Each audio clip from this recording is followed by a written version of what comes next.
Hello and welcome to SPMIS Academy. Today we'll analyze important newspaper articles of 3rd January 2026. Please note you can download the PDF version of today's newspaper analysis by clicking the link given in the comment section. This is the list of the topics that we'll be covering from today's newspaper. The first topic is about alternate wetting and drying for paddy cultivation. Important from the syllabus GS paper 3 environment point of view. सबसे पहले समझते हैं the traditional cultivation method of rice. Paddy की जब cultivation की जाती है तो उसमें क्या तरीका ट्रेडिशनली हमारे देश के फार्मर्स अडॉप्ट करते हैं। देखिए, सबसे पहले जो पैडी सीड होता है उसको नर्सरी में तैयार किया जाता है। वहाँ पे फंगीसाइड से उसको क्लीन किया जाता है ताकि पैडी कल्टीवेशन के दौरान फंगस ना लगे, और इस तरीके से नर्सरी में प्रॉपर डेवलपमेंट के बाद वो जो पैडी सीड्स हैं जब वो थोड़ा थोड़ा जर्मिनेट होने लगते हैं तो उनको वहाँ से निकाल करके फिर पैडी फील्ड में प्लांट किया जाता है। पैडी फील्ड में प्लांट करते वक्त इंश्योर कराया जाता है कि the paddy field remains flooded. इस तरीके से पानी वहाँ भरा होना चाहिए जब पैडी सीड्स को वहाँ पे डाला जाता है, रीप्लांट किया जाता है। तो नर्सरी में तैयार किया गया, फंगस वगैरह से उसको फ्री किया गया फंगीसाइड से क्लीन करके, और फिर वहाँ पे जब थोड़ा सा जर्मिनेशन शुरू हुआ नर्सरी के अंदर तो वहाँ से उसको अपरूट करके नर्सरी से ला करके पैडी फील्ड में उसको रिप्लांट किया गया। And paddy field has to be flooded, that is the condition for growing rice. उसके बाद से धीरे धीरे जो राइस सीड है वो और मच्योर होना शुरू होगा, वहाँ से जर्मिनेट होगा राइस का जो छोटा छोटा सैपलिंग्स है वो, फिर वो क्रॉप ग्रो होगा, और पूरा का पूरा क्रॉप को मच्योर होने में 90 से 100 दिनों का वक्त लगता है। कुछ कुछ वैरायटीज ऑफ राइस को लगभग 120 दिन का समय लगता है क्रॉप को मच्योर होने में, जिसके बाद हार्वेस्ट किया जा सकता है। अब ये जो पूरा 90 से 100 दिन का जो राइस क्रॉप का मच्योरिंग फेज है उसमें कम से कम 65 डेज तक the rice field has to remain flooded, वहाँ पे पानी जमा होना चाहिए। That is the requirement for growing rice. ये ट्रेडिशनल मेथड में यही किया जाता है।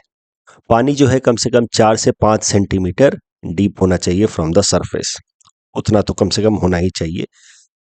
ये मेनली वाटर की रिक्वायरमेंट होती है राइस कल्टीवेशन के दौरान to suppress weeds, unwanted weeds, unwanted कोई और तरीके के वाइल्ड प्लांट्स ना ग्रो हों इन द पैडी फील्ड। इसको इंश्योर कराने के लिए वहाँ पे वाटर फ्लडिंग 4 से 5 सेंटीमीटर की चाहिए होती है in traditional seeding of rice. तो ये ट्रेडिशनल मेथड है राइस कल्टीवेशन का। अब इसमें प्रॉब्लम क्या है कि आप 65 से 70 दिनों तक लगभग आप जब अपने फील्ड को फ्लडेड रख रहे हैं, पानी से भरा हुआ रख रहे हैं, तो उसमें कई सारे बैक्टीरियाज होते हैं राइस जो प्लांट्स हैं या क्रॉप्स हैं उनके रूट्स के आसपास, bacterias as well as आर्कियाज।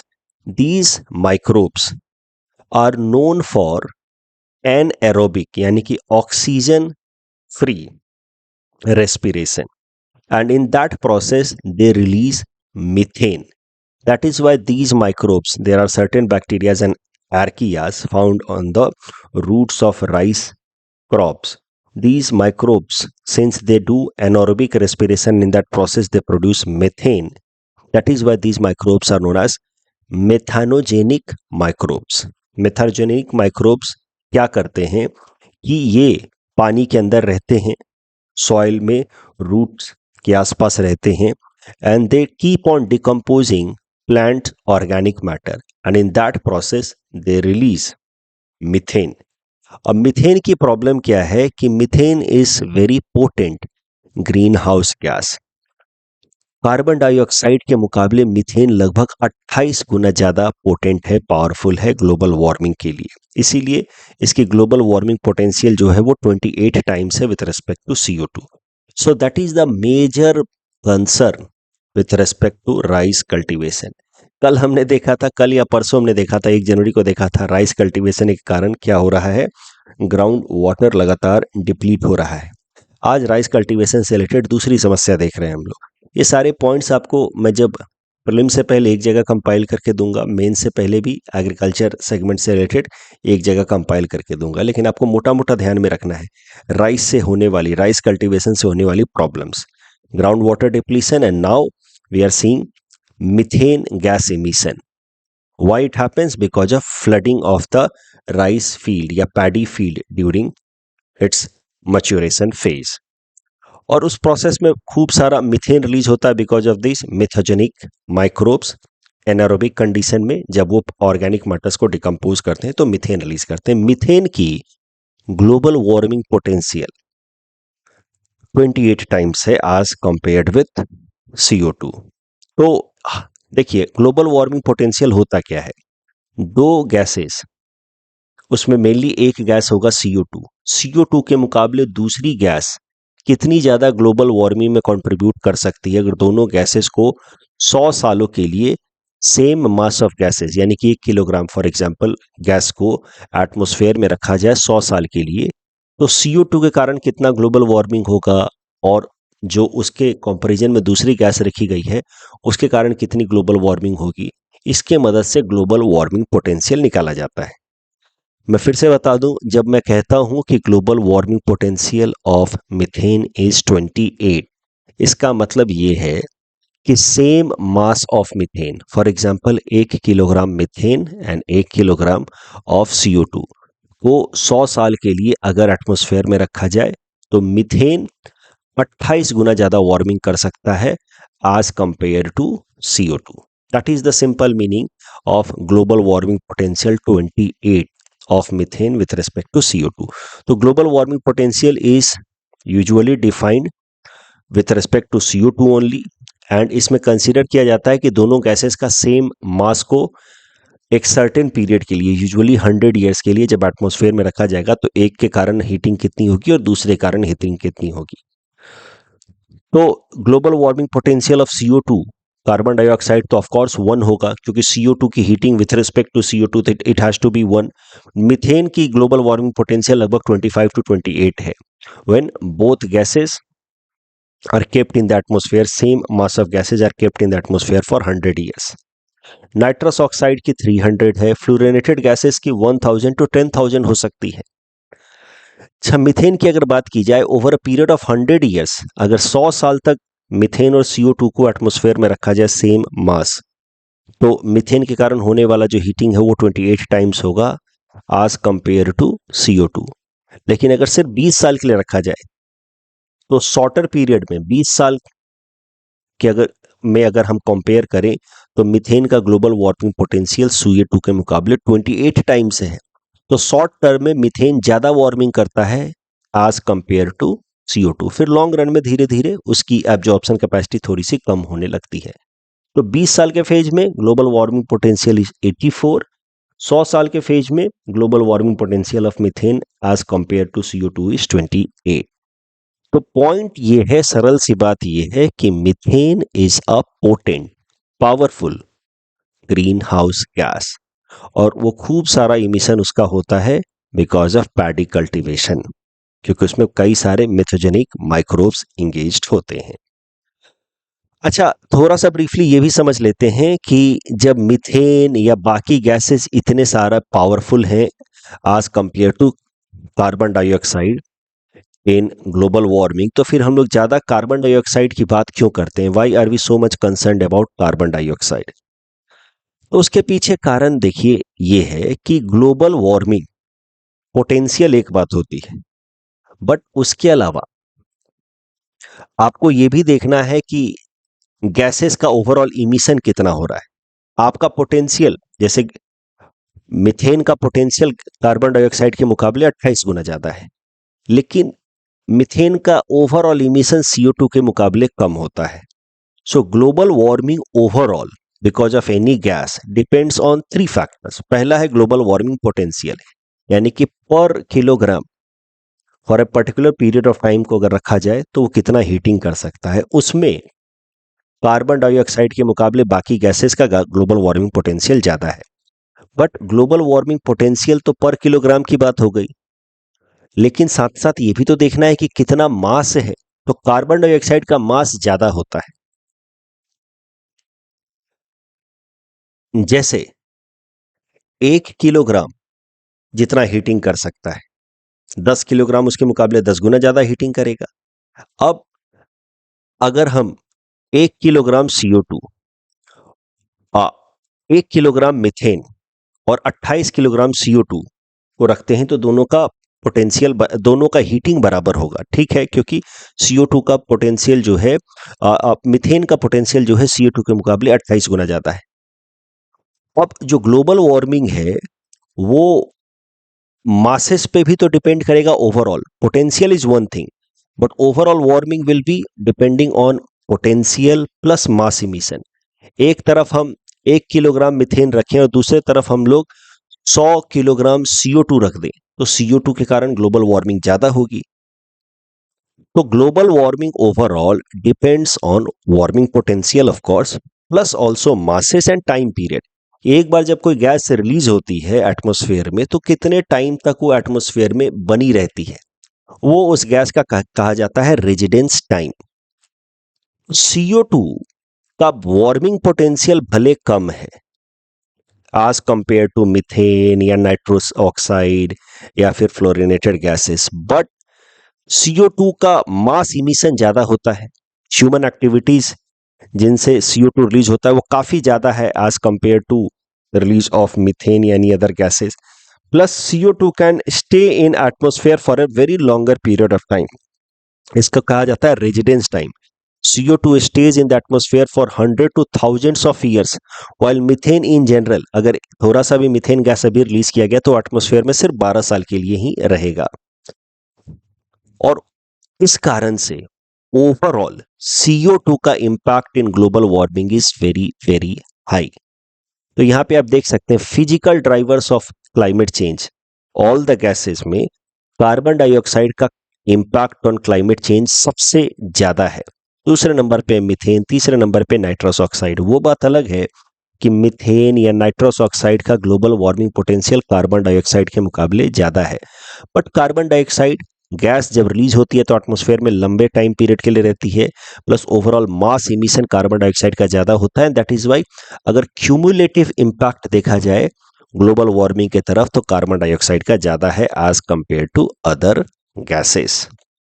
Coming back to this rice cultivation, we were talking about traditional seeding of rice, जिसमें जो राइस फील्ड है उसको लगभग 60 टू 65 डेज तक फ्लडेड रखना पड़ता है, जिस कारण से खूब सारा मीथेन गैस रिलीज होता है। ये आर्टिकल इसी के ऊपर है। ये आर्टिकल कहता है कि फार्मर्स को हमें ट्रेन करना होगा for alternate method of rice cultivation. एक अलग अलग तरीके भी निकाले गए हैं राइस कल्टीवेशन के, जिसमें मीथेन इमिशन को रिड्यूस किया जा सकता है। जो कंटिन्यूअस फ्लडिंग जैसे हम लोग करते हैं तो उसमें खूब सारा मीथेन रिलीज होता है। 60 से 65 दिन तक अगर हम अपने राइस क्रॉप को वाटर फ्लडेड रखें तो खूब सारा मीथेन इमिशन होता है। लेकिन दूसरे तरीके भी हैं राइस कल्टीवेशन के जिससे मीथेन इमिशन को कट डाउन किया जा सकता है। उस मेथड का नाम है alternate wetting and drying method. इसमें क्या किया जाता है कि राइस फील्ड को पहले हमने फ्लड किया शुरुआती 20 दिनों तक, और वहां पे हमने अपनी राइस सीडलिंग्स डाल दिए। राइस क्रॉप जब थोड़ा थोड़ा मैच्योर होने लगे तो पहले 20 दिन तक तो हमने राइस फील्ड में वाटर रखा। उसके बाद अगले जो 45 डेज हैं उसमें हम लोग 12 दिनों तक एग्रीकल्चरल फील्ड को ड्राई रख सकते हैं, 6-6 दिन के 2 फेज में। तो हमें 65 दिनों तक राइस फील्ड को फ्लडेड रखना है, ठीक है। उसमें से पहले 20 दिन तो हमने फ्लडेड रखा, राइस क्रॉप्स थोड़ा थोड़ा ग्रो होने लगे, तो नेक्स्ट 45 डेज में 6 डेज के 2 विंडो जैसे रखे जा सकते हैं जहां पे राइस फील्ड में हम पूरी तरह से वाटर को निकाल सकते हैं, उसको ड्राई कर सकते हैं। इसी मेथड को कहा गया है alternate wetting and drying method. ये alternate wetting and drying method follow करने से होता क्या है कि ये जो मेथोजेनिक माइक्रोब्स हैं इनका साइकिल ब्रेक हो जाता है। एनारोबिक रेस्पिरेशन करके जो ये लोग मीथेन रिलीज करते हैं वो साइकिल ब्रेक हो जाता है, जिस कारण से मीथेन रिलीज काफी हद तक रिड्यूस किया जा सकता है। So this is continuous flooding method which is conventionally practised. उसमें मीथेन खूब सारा रिलीज होता है। अगर ये हम लोग alternate wetting and drying method इस्तेमाल करें, शुरुआती 20 दिन फ्लडिंग करें, फिर 6-6 दिन के 2 विंडोज में हम लोग ड्राइंग करें, तो मीथेन इमिशन को काफी हद तक रिड्यूस किया जा सकता है। प्लस वाटर यूज रिक्वायरमेंट भी कम होगी। एंड ऐसा नहीं है कि ईल्ड जो ईल्ड है राइस क्रॉप्स का, फसल जितनी होगी वो कम होगा, ऐसा नहीं है। Even yield can be improved because of this alternate wetting and drying method. Topic के बेसिस पे ये प्रीलिम्स प्रैक्टिस क्वेश्चन है। Please attempt this question and submit the answer in the comment section. Global warming potential of methane and CO2 के ऊपर ऐसा प्रश्न आपसे पूछा जा सकता है। ये भी पूछा जा सकता है कि आखिर जब मीथेन की ग्लोबल वार्मिंग पोटेंशियल ज्यादा है तो खूब सारी चर्चा हम लोग CO2 की क्यों करते हैं। अगेन कारण वही है, mass emission and time period. That is why cumulative impact of CO2 is more on global warming. Next topic is about Bulgaria becoming 21st member of Eurozone. Economy perspective से ये topic important हो सकता है।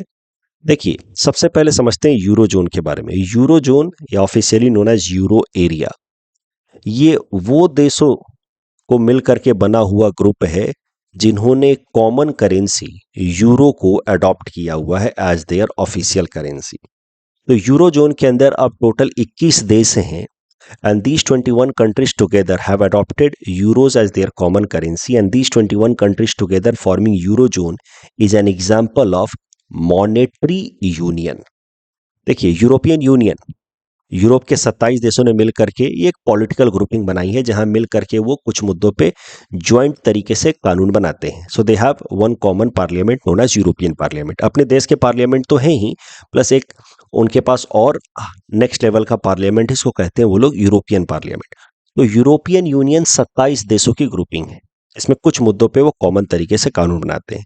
उन 27 देशों में से 21 देशों ने मिल करके ये मॉनेटरी यूनियन भी बनाया हुआ है जिसका नाम है यूरोजोन, जिसमें उन्होंने कॉमन करेंसी अडॉप्ट की हुई है।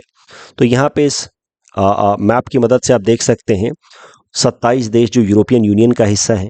यूके पहले इसका हिस्सा था और उस वक्त यूरोपियन यूनियन के 28 मेंबर कंट्रीज थे, लेकिन UK pulled out of European union. उस प्रोसेस को कहा गया Brexit, Britain's exit from European union. तब से यूरोपियन यूनियन के 27 देश मेंबर हैं 28 के बजाय, और उन 27 देशों में से 21 देशों ने बनाया है ग्रुपिंग जिसका नाम है euro zone, which is an example of monetary union. Monetary union में होता क्या है कि जो देश मिलकर के मॉनेटरी यूनियन बनाते हैं, they adopt common currency, they have shared common monetary policy. जब करेंसी सेम है तो मॉनेटरी पॉलिसी भी सेम ही होती है, और जो उनका सेंट्रल बैंक होता है मॉनेटरी पॉलिसी बनाने वाला, वो सेम होगा। तो यूरोजोन देशों के लिए जिनकी कॉमन करेंसी यूरो है, उनका जो कंबाइंड या जॉइंट सेंट्रल बैंक है जो उनके लिए कॉमन तरीके से मॉनेटरी पॉलिसी बनाता है, उसका नाम है यूरोपियन सेंट्रल बैंक। जैसे हमारे देश में RBI है, हमारे देश के लिए बनाती है वो मॉनेटरी पॉलिसी। इन 21 देशों के लिए मॉनेटरी पॉलिसी कंबाइंड तरीके से बनाता है European central bank. Current news ये है कि बुल्गारिया हैज नाउ बिकम, यहाँ बुल्गारिया आप देख सकते हैं, this country has now become 21st member of eurozone starting from 1 जनवरी 2026। तो इसके साथ ही यूरोजोन के अंदर पहले 20 देश मेंबर थे, अब टोटल मेंबर कंट्रीज बढ़कर के हो गए हैं 21। टॉपिक डिस्कशन के बेसिस पे प्रीलिम्स प्रैक्टिस क्वेश्चन है। Please attempt this question and submit the answer in the comment section. Next topic is about manufacturing purchasing managers index at 2 years low. Important from our syllabus GS paper 3 Indian economy point of view. सबसे पहले समझेंगे purchasing managers index होता क्या है। देखिए, purchasing managers index एक सर्वे based तरीका है, मेजर है टू अंडरस्टैंड कि हमारी इकोनॉमी ग्रो कर रही है या श्रिंक कर रही है। GDP ग्रोथ वो सब तो हम निकालते ही हैं, वो तो गवर्नमेंट की एजेंसीज NSO निकालती है, जिससे पता चलता है कि एग्जैक्टली इकोनॉमी ग्रो कर रही है, डिक्लाइन कर रही है, वो सब तो होता ही है। लेकिन सर्वे बेस्ड, परसेप्शन बेस्ड एक मेथड है इन ऑर्डर टू विटनेस की इकोनॉमी ग्रो कर रही है, डिक्लाइन कर रही है। वो मेथड का नाम है परचेजिंग मैनेजर्स इंडेक्स। इसमें होता क्या है कि लोगों से पूछा जाता है कि आपको क्या लगता है इकोनॉमी को लेकर के, आपका क्या व्यू पॉइंट, इकोनॉमी ग्रो कर रही है या डिक्लाइन कर रही है, आने वाले वक्त में इकोनॉमी ग्रो करेगी, डिक्लाइन करेगी। तो लोगों का परसेप्शन बेस्ड सर्वे किया जाता है in order to see whether what is the opinion of people towards economy, are they optimistic या pessimistic with respect to economy in coming months. तो परचेजिंग मैनेजर्स इंडेक्स जो है वो मैन्युफैक्चरिंग सेक्टर के लिए अलग से निकाला जाता है, सर्विस सेक्टर के लिए अलग से निकाला जाता है। परचेजिंग मैनेजर्स इंडेक्स में स्कोर दिया जाता है 0 to 100 के बीच में। हर महीने के लिए परचेजिंग मैनेजर्स इंडेक्स निकाला जाता है, फरवरी, मार्च, अप्रैल, और स्कोर 0 to 100 के बीच में होता है। अगर स्कोर जो है वो 50 है, इसका मतलब लोग जो हैं वो मान रहे हैं कि इकोनॉमी ना ही बहुत ज़्यादा ग्रो करेगी ना ही बहुत ज़्यादा श्रिंक करेगी, इकोनॉमी जैसी है वैसे चलती रहेगी। तो PMI if it is 50 means there would be no change. Economy will continue on a steady path. If PMI is above 50, that means people are optimistic and there will be expansion in the economy. If PMI is under 50, that means people are pessimistic about the economy and there will be contraction in the economy. तो that is the basic idea about PMI. क्योंकि ये news जो है वो सारे अखबारों में आज आया है, द हिंदू में, इंडियन एक्सप्रेस में, आसाम ट्रिब्यून में। So that is the reason why I believe that this is an important topic. 2 साल में पीएमआई मैन्युफैक्चरिंग सेक्टर का लोवेस्ट रहा है। बट ध्यान देने वाली बात यह है, एकदम ध्यान रखिएगा, एग्जाम में अगर आएगा तो यही आएगा प्रीलिम्स में।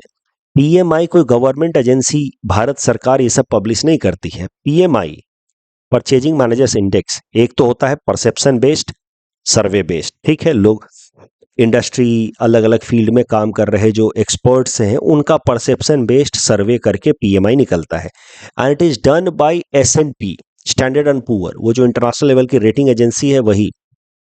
और इसको स्पॉन्सर करता है एचएसबीसी बैंक। इसीलिए भारत के लिए जो पीएमआई निकलता है उसका नाम है एचएसबीसी इंडिया पीएमआई, क्योंकि कर रहा है एस&पी, स्टैंडर्ड एंड पुअर करता है कंपाइलेशन एंड पब्लिशिंग का काम, लेकिन स्पॉन्सर कर रहा है एचएसबीसी।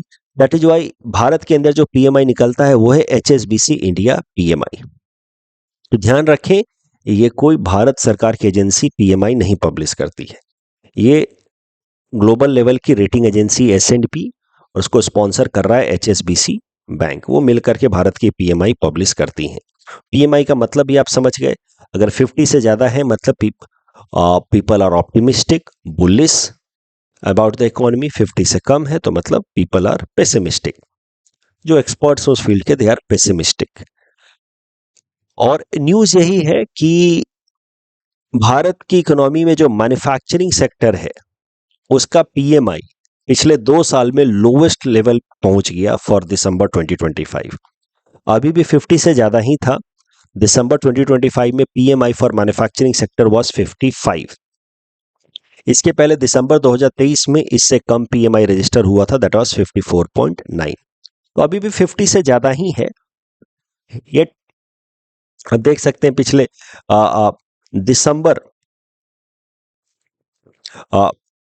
2023 में, ये खाली रिप्रेजेंटेटिव ग्राफ है, ठीक है, this is just a representative graph.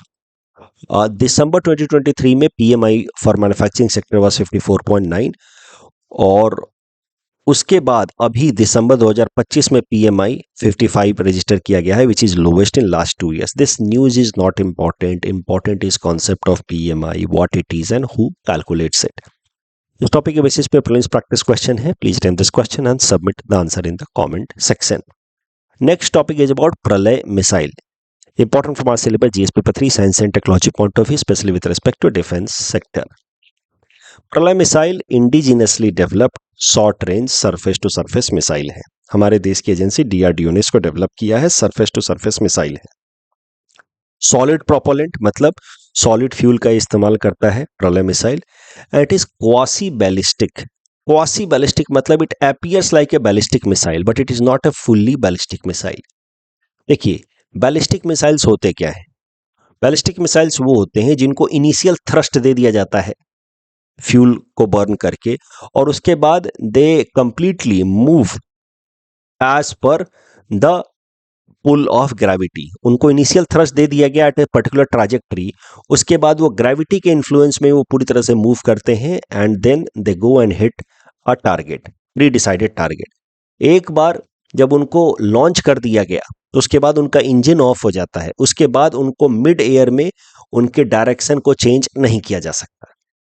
इस तरह के मिसाइल्स को कहा जाता है ballistic missiles. They freely fall under gravity. Engine is cut off early in a normal ballistic missile and after that they freely fall under gravity. But प्रलय missile कैसा है? इसको क्वासी बैलिस्टिक इसलिए कहा जा रहा है क्योंकि इसमें इनिशियल थ्रस्ट दे दिया जाता है और मिसाइल को लॉन्च कर दिया जाता है। मिसाइल का जो इंजन है वो स्विच ऑफ नहीं होता है, मिसाइल का इंजन चलता रहता है। The missile keeps on moving under the influence of gravity but engine is not switched off. प्रलय मिसाइल में जरूरत पड़ने पे इंजन को दोबारा से एयर में ही, मिड एयर में ही स्टार्ट करके इस मिसाइल के डायरेक्शन को थोड़ा चेंज किया जा सकता है। तो इन जनरल प्रलय missile moves like any ballistic missile. उसको लॉन्च किया गया, वो मूव कर रहा है, इंजन ऑफ नहीं किया गया। इस कारण से प्रलय मिसाइल जो है वो चल तो रहा है किसी नॉर्मल बैलिस्टिक मिसाइल की तरह मिड एयर में, but if needed its engine can be switched on in order to change its path in the mid air and hence it is known as quasi ballistic. चल रहा है ballistic जैसा but बीच में इसके direction को alter किया जा सकता है, इसको बीच मिड एयर में ही इसको गाइड किया जा सकता है because it's engine is not switched off. इसकी स्पीड जो है वो 6.1 मैक तक जा सकती है, यानी कि 6 times more than speed of sound. इसके रेंज 150 से 500 किलोमीटर तक की है। तो यह है अबाउट प्रलय missile. Current news is not that important कि डीआरडीओ ने, हमारे देश की डिफेंस एजेंसी डीआरडीओ ने 2 इंडिजिनस प्रलय मिसाइल का सक्सेसफुल टेस्ट किया रिसेंट टाइम्स में। क्वासी बैलिस्टिक मिसाइल्स क्या होते हैं उसके ऊपर ये बेसिक सा प्रीलिम्स प्रैक्टिस क्वेश्चन है। Please attempt this question and submit the answer in the comment section. Carbon border adjustment mechanism से related option C will be the correct answer. National pension scheme से related दूसरा statement गलत है। Bank will be allowed to sponsor NPS pension fund but there will be eligibility criteria. बायो-ई3 policy में यहाँ पे 300 billion होना चाहिए, इसलिए दूसरा स्टेटमेंट गलत है। यहाँ पे अगेन ये दूसरा स्टेटमेंट गलत है। Self help groups and micro finance institutions can be allowed to act as banking correspondent. That's all from our side for today. Thanks for watching.